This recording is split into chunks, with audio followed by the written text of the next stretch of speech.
দুপাশের ঘন বনাঞ্চল আর সবুজ প্রকৃতির মাঝে তৈরি হওয়া এই রাস্তা যেন এক প্রকৃতির অপরূপ সৌন্দর্যের লীলাভূমি। যেই দৃশ্য দেখার পর কিছু সময়ের জন্য মনে হবে আমরা কোনো সুন্দর বনের গহীনে এক অসাধারণ রাস্তার মাঝে দাঁড়িয়ে আছি।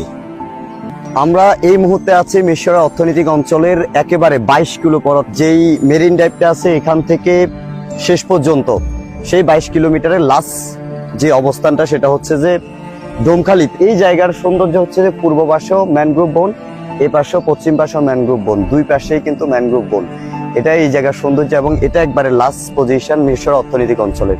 এর পরবর্তীতে ওইদিকে প্রায় 22 কিলোমিটার বেরিবাদটা পুরোটাই দেখতে এক কথায় মেরিন ড্রাইভের মতো, যেটা মিশরের সৌন্দর্যটাকে অনেক বেশি বাড়িয়ে দিয়েছে। প্রকৃতি তার সৌন্দর্য আমাদের মাঝে বিলিয়ে দেয়,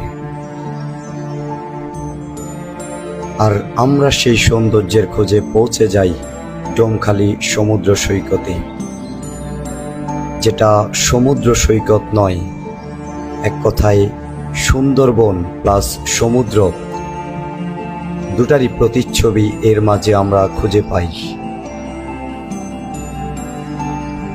30,000 একর জমির উপর গড়ে ওঠা এই অর্থনৈতিক অঞ্চল এখনো পর্যন্ত গাছের ছায়াতলে ঘেরা।